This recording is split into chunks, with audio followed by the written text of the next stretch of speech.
Que ressentez-vous face à une personne que tout le monde respecte? De l'admiration, peut-être une pointe d'appréhension? Voici une vérité dérangeante. Le respect repose souvent sur la peur, pas une peur irrationnelle, mais celle liée à ce que l'autre pourrait faire pour changer notre vie pour le meilleur ou pour le pire. Dans nos relations, qu'elles soient personnelles ou professionnelles, le respect naît souvent d'une reconnaissance implicite car cette personne a le pouvoir d'influencer ma vie. On respecte l'autorité d'un supérieur car il pourrait nous licencier. On évite les conflits avec certaines personnes car on sait qu'une escalade pourrait mal finir.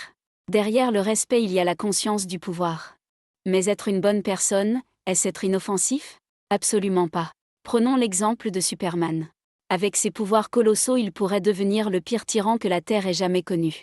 Pourtant, il choisit de protéger plutôt que de détruire. C'est précisément ce choix basé sur sa force immense qui en fait un héros.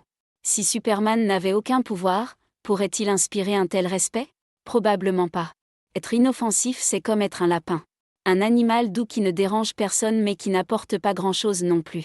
Les personnes inoffensives se plaignent souvent de manquer de respect ou d'influence dans leurs relations, car elles n'ont pas cultivé leur capacité à avoir un impact même négatif si nécessaire. Le secret, c'est de développer cette puissance intérieure. Pas pour l'utiliser à tort et à travers mais pour choisir de ne l'exercer qu'à bon escient. Le pouvoir de nuire lorsqu'il est maîtrisé peut être redirigé pour créer le bien. C'est paradoxal mais vrai. Sans cette capacité, il n'y a ni respect ni véritable bienveillance. Alors ne cherchez pas à plaire à tout prix. Cultivez une part de vous-même capable de poser des limites, d'agir fermement voire d'être redoutable si la situation l'exige. Et ensuite choisissez avec sagesse quand et comment utiliser ce pouvoir pour construire, protéger et améliorer. C'est en alliant force et maîtrise qu'on devient quelqu'un de vraiment respectable et profondément bon. Si cette réflexion vous parle, n'oubliez pas d'aimer la vidéo et de vous abonner.